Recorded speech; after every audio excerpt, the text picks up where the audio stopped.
like to call to order the Tulsa Airport's Improvement Trust special meeting and the Tulsa Airport Authority regular meeting for Thursday, May 9th. It's a little after 8:30 a.m. Do I have a motion to approve our minutes from our combined meetings on April 11th? All those in favor say aye. Opposed, same sign. Alexis. So I'd like to welcome a new member of our leadership team who will be up at the table here in a little bit, but Jonathan Gobo is our new Director of Real Estate. He's been on board now this is his second week here at the airport. Has been very enthusiastic and hit the ground running really and diving into our existing leases and looking for new opportunities. So he'll lead the property development effort as well as managing our properties and concession team members. You know, they manage 300 leases between Tulsa International and Jones Riverside Airport, so they're a busy team, but we're happy to have Jonathan added to our leadership team. I also would like to recognize Chuck Hannum, he's back there. Chuck is our new Chief Operating Officer. You know, Chuck has been with the airport for 20 years. He has great foundational relationships with our tenants and with our staff, and that's really important, I think, to ensure a smooth operation and then as well as planning for the future. Having that institutional knowledge really is going to help us as we look to the future and our future needs. So April is a busy month, and May. We've had a lot of different events over the past month. I do want to mention the fact that we've been working with Flying Airport Parking to implement the agreement between our two organizations so that they're now in compliance with our commercial ground transportation policy. We're working together, and it's been, I think, their customers have noticed. Their customers are our customers, of course, and so I'm really pleased with the momentum that we're generating by working together. We also last week were able to accomplish one of our goals for 2019, and that was to modify the City of Tulsa taxi cab ordinance. So now taxi cab drivers are allowed to pass through the cost of the airport surcharge. In the past, that was something they had to absorb.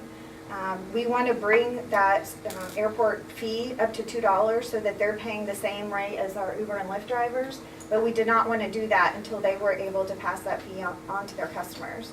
And so with the help of Jeff and City Legal, we were able to get that pushed through last week. So we've hosted a lot of events over the past month. We have the Medal of Honor Day ceremony on April 26th, Challenge Year event at Riverside on April 27th. We hosted a conference between the Oklahoma Airport Operators Association. We had the Aviator Ball at Riverside on May the 4th, and our triennial emergency drill was this Monday, and Tim's going to talk a little bit more about that here in a minute. We've been working on the budget, and so today we'll present you with the draft budget. This is a compilation of months of work of our leadership team and Fabio's team, and really drilling down to the details and making sure we're planning appropriately for the future. And you'll see that we're really investing in our capital needs, and we'll go into some of that detail in a bit. And then we're entering our busy season. So the end of this month, school lets out. May, June, July, August are our peak travel months. We're up as far as passenger activity, and when we're looking at projections for activity, this could be our busiest month since 2007. So, or our busiest summer since 2007. So we're excited about that, and our team is gearing up. Great. Okay with that? Any questions for Alexis? Lots of stuff going on. Yeah. Thank you very much. Fabio? Good morning. I'll be presenting the March 2019 and fiscal year to date comparative, the monthly comparative. As you can see, our revenues for March were relatively flat. There was just about a little over $1,200,000 difference between the 2 months, but fiscal year to date we're up almost 5%, about $1.4 million difference. Our operating expenses are about 2.6% greater than prior year, with our net operating income slightly lower for March over March comparative, but for fiscal year to date, we're 7.2% greater. The next line is our annual airline rate true-up calculation, and this is part of our airline use and lease agreement where we have to reevaluate our rates and recalculate and refund any overages that we have charged. Primarily, this is the majority of this is due to the bond restructuring we did in fiscal 18, August 2017 bond. We did recognize some significant interest savings from that bond. We went from about 2.8% to 7.5% down to about 1.88% to just under 4%. So we did save a lot of money restructuring that debt. This is a result of the contract and us refunding the overage. The next line is our net revenue share for the airlines. We had a great year in 2018. Per the agreement of the AUL, we have to refund or share our revenue with them, half of it, and it equals just over $2 million. The next line is our food and beverage, doing very well, 27% above last year. And this is really a true comparative. March to March was the new operator, so they're just continuing to grow. Retail, 10% above last year as well. Parking activity, we're still a little down in our ticket counts, slightly lower than last March by just about 540 tickets and about 2,100 tickets, but our revenue is increasing. So the duration of stay is the real story here. People are parking longer. We are at a solid 6% growth in revenue year over year. The rented cars, March was a down month for the rented cars, but fiscal year to date we're up 2.7%. What happened in March, Enterprise Rented Car, which is our largest market share of rented cars, did not have a government contract that they had the prior year. They had a 130 vehicle government contract in March of 18. They didn't have it this year. And while all the other rented cars were higher than last March, Enterprise was lower, and it dragged our numbers down. Jones activity down from March. We're still seeing some of that residual winter weather, but up 4.4% for the year.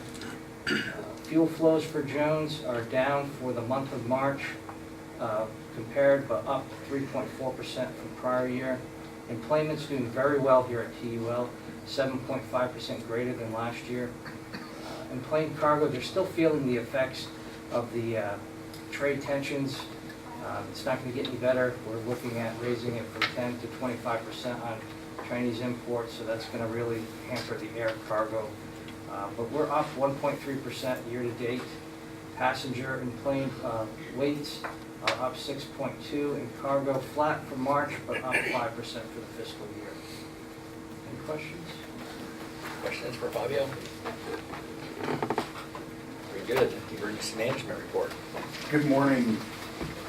As part of our airport certification, we must exercise our emergency plan yearly. So for 2 years, we conduct tabletop exercises where we refine our scenario and training objectives. The 3rd year, we conduct a full-scale exercise, which we actually test our emergency plan. Monday, as you may have heard, we held our triannual full-scale exercise. The scenario was a 737. Look at some pictures here in a second for you.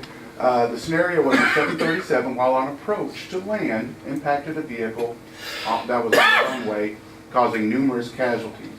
The first couple hours are the most hectic and chaotic because of the lack of information, but it's the most critical part in dealing with any emergency response. Here's our Station 51, our ARF units. They are the first ones to respond on scene to an accident. We had volunteers play the role of victims for our exercise. They started inside of a 737, and then when the exercise started, they walked down the stairs and played the role of victims. This is our ARF chief, Chief Roger Williams. He is the incident commander until he is relieved by Tulsa Fire Department higher ranking officer. Tulsa Fire Department responds to the scene in support of our ARF units. Huge thanks to American Airlines, or American M&E. They donated us, or they let us borrow an aircraft for this training. The responders would not typically get this type of training normally, but American M&E really stepped up to let us use an aircraft. As you're probably wondering why firefighters are using a ladder instead of the perfectly good set of stairs to the left of them, they're actually simulating how they would actually get onto an aircraft if it would actually crash. The firefighters had to extract injured passengers from an airplane. The backboards are too wide and too long to get out the typical exits where you enter an aircraft. So they had to use the exits over the wing in this particular aircraft. They had to use their imagination to get the victims off of the aircraft and onto an ambulance. We were able to use the Tulsa Fire Department's drone to give us a bird's eye view of the accident. The orange barricades, as you can tell on here, we also used them as victims, injured and deceased passengers. We can use the footage from the drone for training and after-action reports. The drone has the capability of infrared. It could detect people, hot and cold zones, and if we had an accident at night, this would be able to help a great deal. And for the first time ever, we were able to use an air evac during an exercise. They actually landed during the exercise. They were dispatched like they typically would during an accident. They landed, they picked up a patient, and they took off. Luckily, they came back with the patient, so we didn't have to track them down later. None of this could have happened. There was over 150 first responders for that morning participated in this incident. We had about 30 evaluators, facilitators, and most importantly, we had 34 volunteers that participated in this drill. None of this could have ever happened without the support of these organizations up here, especially the volunteers that took time out of their day to play victim so our first responders could receive the quality of training that they did. This is a total team effort by all accounts in terms of participation, volunteers, and the reality of training. This is the most successful exercise in recent memory. I can't wait to see what we do in the next 3 years. Any questions? So how do you all debrief after this and then kind of come up with things that work, things that didn't work? The different organizations, the fire departments, EMSAs, all the other units will get together individually to do a hot wash right afterwards. And then we are collectively getting those information, and on the 15th of this month, we're holding an actual after-action review. I just would like to commend Tim, and this was the first full-scale exercise he has planned, and it went off. It had more participation. It required coordination of more entities, and as Chuck has said, it was really the best incident that we've had here since he's been here, he felt, and that took a lot of Tim's time and effort and planning, so way to go, Tim. Yeah, thank you very much. Any other questions? 150 different moving parts. Was that your job to keep it all? I had the easiest job there. My work was done by the start of it. The fire department dealt with the fire department, EMSA dealt with the EMSA. I had people with the volunteers, so my job was to sit back and watch it all happen. Thank you. Great. Yeah, thank you very much. 2B, Fabio? 2B, receive draft fiscal year 2019-2020 FY20 TAIT annual budget plan to be considered at the June 2019 board meeting. Last Thursday, I emailed out the budget packet. If you have any questions or would like an individual group session or individual session to review it, please let me know. The slide 2. We have several key performance indicators here at TUL. If you want to follow along, this is page 9 of your handout. Total and plane passenger, landed weight, airline CPE, revenue budget, and operating capital. Our total and plane passengers is growing at a slight trajectory of 1.4%. When we did the bond back in November, we engaged our current airport consultants, Lee Fisher, to do a feasibility study. Part of that study was to calculate our projected employments. I did one offline as well, and we came in at about 0.3% of each other. So this is a fairly moderate growth, but a safe growth. We didn't want to get too aggressive. And For budget planning, we wanted to be extremely conservative. I mean, as he said, we're at 7% employment growth right now, but we thought to be in line with what that Lee Fisher put together and what Bobby has looked back at historical activity, this was a safe bet, so. our landed weight in pounds, we show about a 1.2% increase, and that's really done on a historical look back and future projection of our landed weight activity. Our CPE was also part of that feasibility study. As you can see, it's going up slightly year over year. However, we're still below the hub small hub domestic airport average of just over $9 per in-plane passenger. Currently, we're at about the 1.69, so we're in the low scale. That scale runs from about $7 to about $12, so we're towards the lower end of that CPE. Our revenue budget was showing some increase over year, and that's due to new activities, increased activity, as well as new leases, CPI adjustments for our leases. Our parking activity, our revenue is up, our concession revenue is up. That all goes into account when we project out our new budget. Operating capital, we went from 1.4 to 1.7 to 3.1. The bulk of that 3.1, or a large ticket item, is our new parking revenue control system.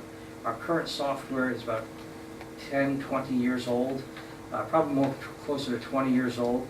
The software is not being supported by any manufacturer, and the mechanicals that pull the tickets and lift the arms are a component that's exclusive to that software. So the software really isn't the driver to the replacement, it's the mechanicals.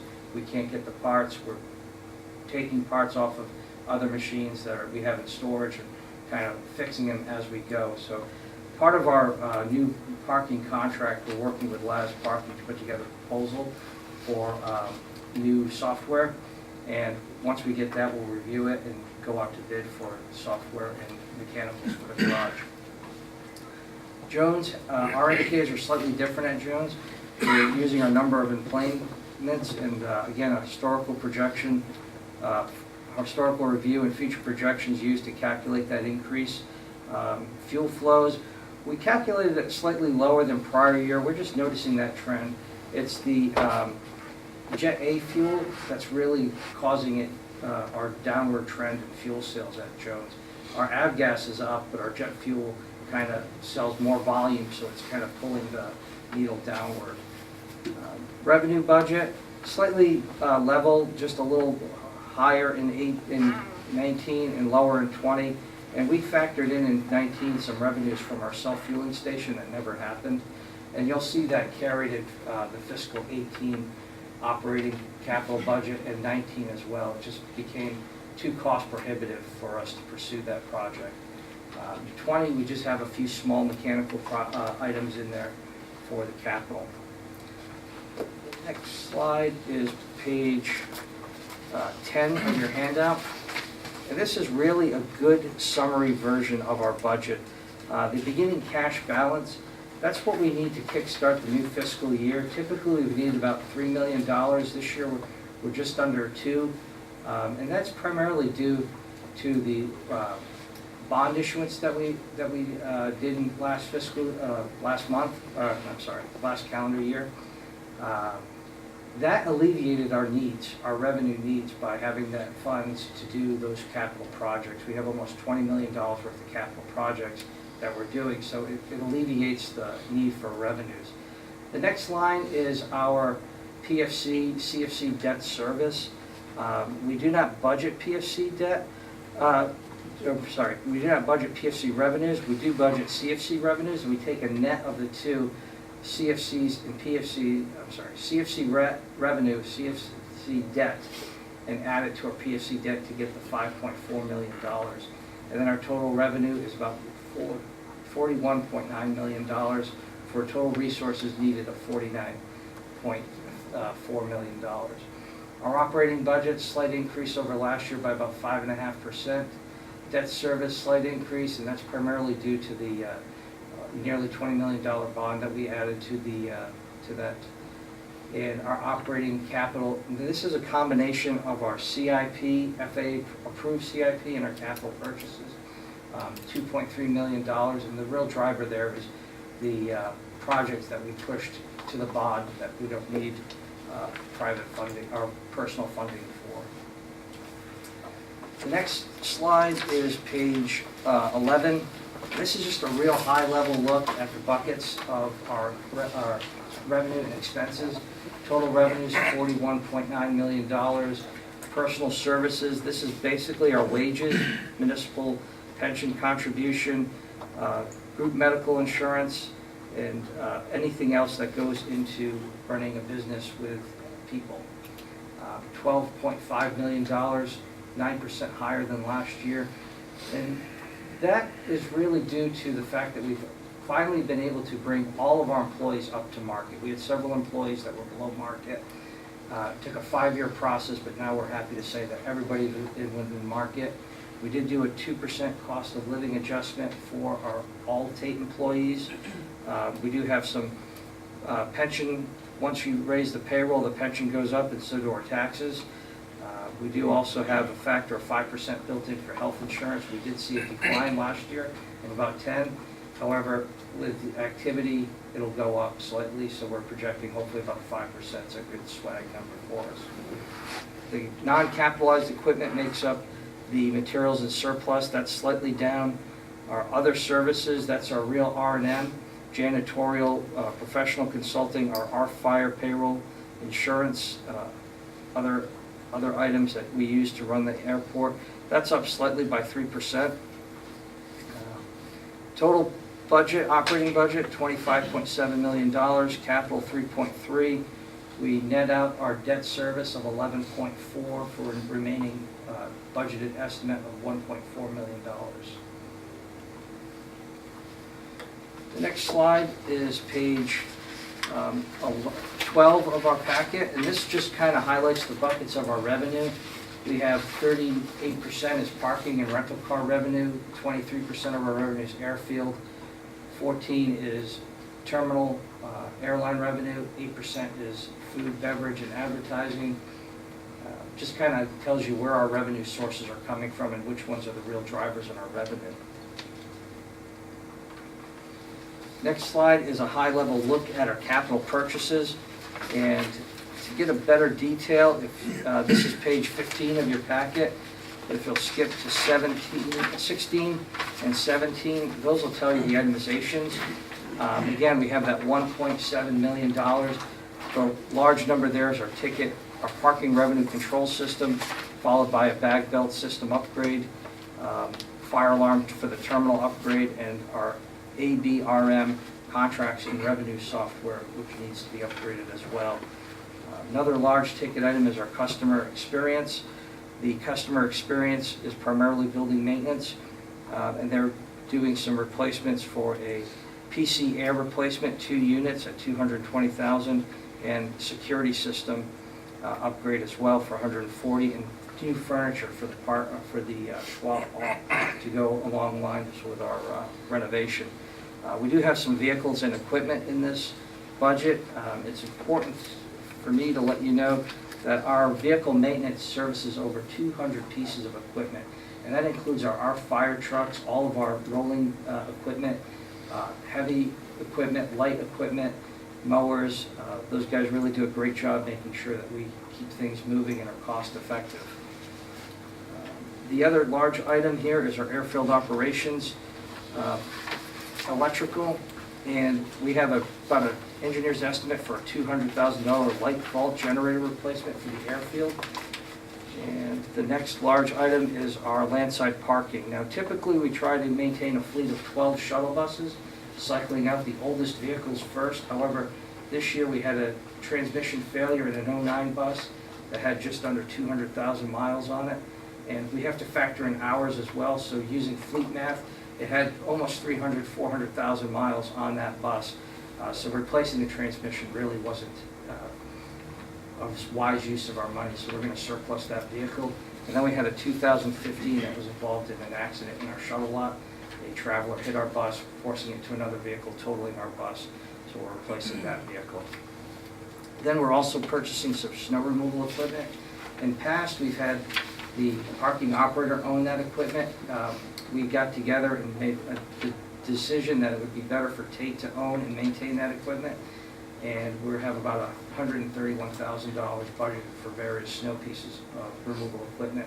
What we're going to do with that equipment is we're going to use it throughout the airport, and then at the time of weather, we're going to stage it, service it, stage it for the parking operator to use. And we're still reevaluating some of these items. We're trying to figure out a better solution, a faster snow removal solution for the parking operator. The next slide, you should be pretty familiar with this slide. I think you've seen it once or twice before. This shows our debt service requirements, and we're committed out to 2047. And we have a nice gradual slope there, and that's to keep our rate structure fairly consistent. The last thing we want to do is have large peaks and valleys throughout this, causing our rates to fluctuate. And that is page, I'm sorry, that's page 7 of your, 18, I'm sorry, of your handout. And then also on page 18 is our debt service requirement. We are committed to $16.4 million worth of debt service for fiscal '20, and that's primarily made up of our revenue debt, 47%, PFC debt of 30%, and CFC debt of 23%. Any questions? Again, if you have any questions later on, or would like to. I'd probably like to Session. I'd like to have a session. Okay. Either individual, I don't know if anybody else is interested in attending. I think last week it was, they did a really nice job. Yeah. And I'd just like to, on page 11, I think I'd like to understand a little bit more about, I understand the revenue, being conservative with revenue, but when you look at expenses going up at 5.5%, and your increase in revenue only 2.6, that's a little bit of a warning sign to me, and that's why I would just like to understand more about that. We can definitely schedule something. Okay. Any other questions for Fabio? Good presentation, thank you. Thank you. 2C.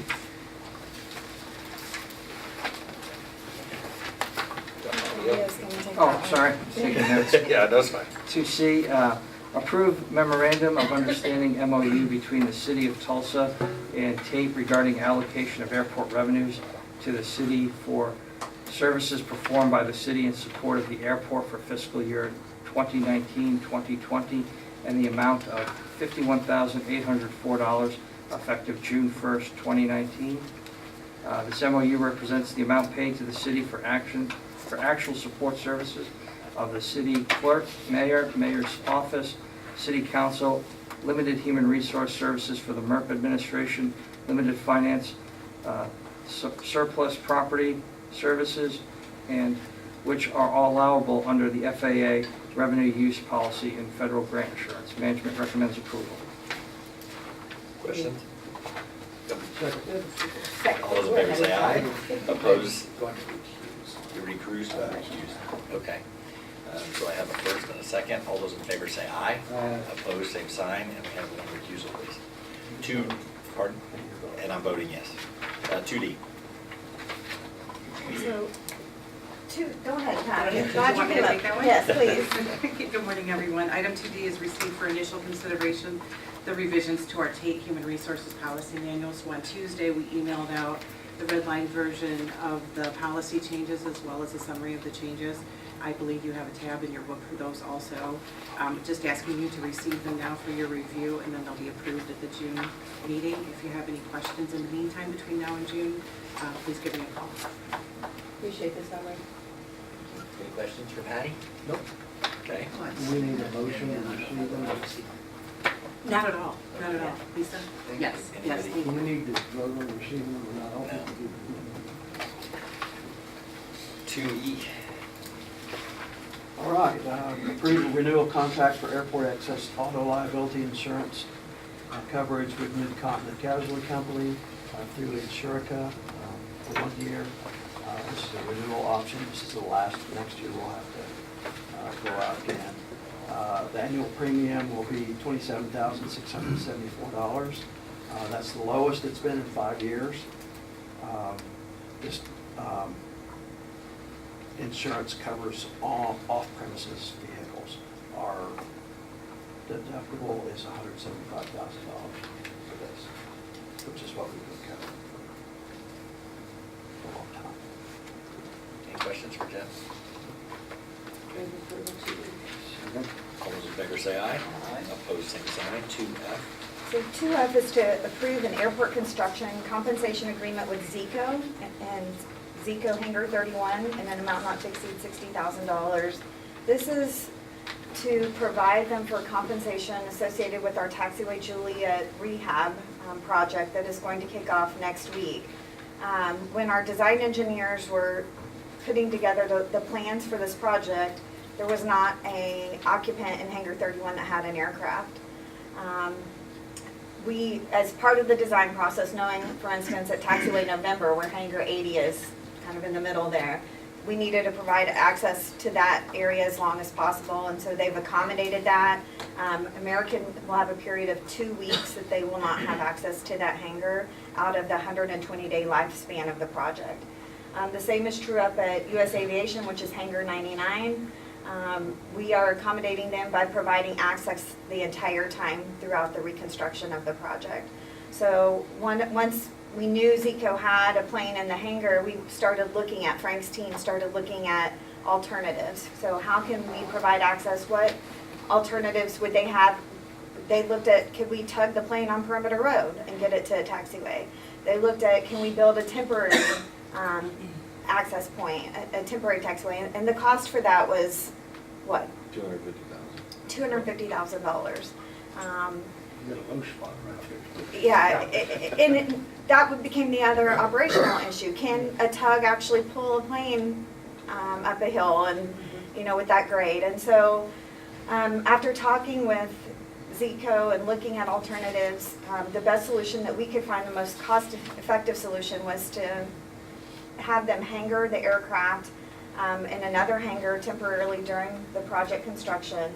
And then we will provide some compensation for the added fuel costs. Because Zico was building a fueling facility. They have a fueling facility at their old hangar, which does not fit their aircraft. The size aircraft that they purchased will not fit in their old facility. And so $60,000 will not pay all of their expenses for the entire 120 days. But this is what we considered a fair and reasonable cost associated with the displacement, so that we can make the repairs to Juliet. The other thing I asked Frank to look at is, could we just exclude that portion of the pavement? So we would just not rehabilitate that portion, which would continue to give them access, and at a later project time, we'd go in. And they went out and evaluated the pavement condition, and it's in such poor condition, it just doesn't make sense for us to do that. So our staff is recommending that we approve our ability to reimburse them for these costs. It is the most cost-effective option, and we certainly don't want to punish Zico, who is rehabilitating that hangar and is investing millions of dollars into that facility, and is a facility that's empty or essentially empty. There was a seat rehab company there, but there was not an aircraft in that hangar for 20 years. So, questions? Assuming Zico's been in on all the conversations and they're pleased with this. Yes. Surprised at the amount of money it is. You don't, when you look at the aerial, you don't really realize how far that location is from their hangar. So their hangar 21 is off of Sheridan. So for them, if they were to go they're having to hangar, the only FBO that had space was US Aviation. So they would have to go from US Aviation, taxi all the way around over to their hangar. That's a 2-mile taxi. And when you're talking about the cost of jet fuel, it's just unreal.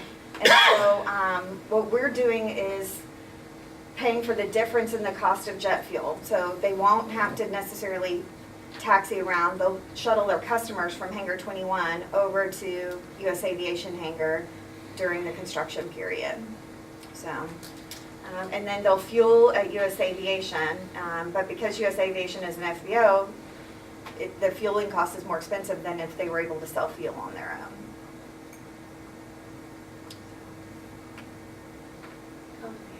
Any other questions? All those in favor say aye. Opposed, same sign. 3D1. 3D1 is approved change order number 1 to activate Juliet North Paving Project with Emery Sapp and Sons and Missouri Corporation in the amount of $1,171.90. This change order has a couple of different items in it. One is to reduce mobilization cost, and the second one is to upgrade the signs along Perimeter Road as Perimeter Road crosses taxi lanes. Management recommends approval. Questions for Frank? All those in favor say aye. Opposed, same sign. 4A. 4A, acknowledge and consent to change in ownership and control of L3 Technologies Incorporated, pending closing on an agreement and plan of merger between Harris Corporation and L3 Technologies. Last fall, Harris Corporation L3 entered into an agreement, and as long as everything goes through correct, a wholly owned subsidiary of Harris will merge with and into the lessee, and Harris will change its name to L3 Harris Technologies Incorporated. Management recommends approval. Questions? We have approval for A. All those in favor say aye. Pose same sign. 4B. 4B is a renewal to approve non-signatory air carrier license agreement with Martin Air Aviation for 1 year with 2 one-year options at the standard rate, effectively July 1st, 2019. Management recommends approval. Questions? Move approval for B. All those in favor say aye. Pose same sign. 4C.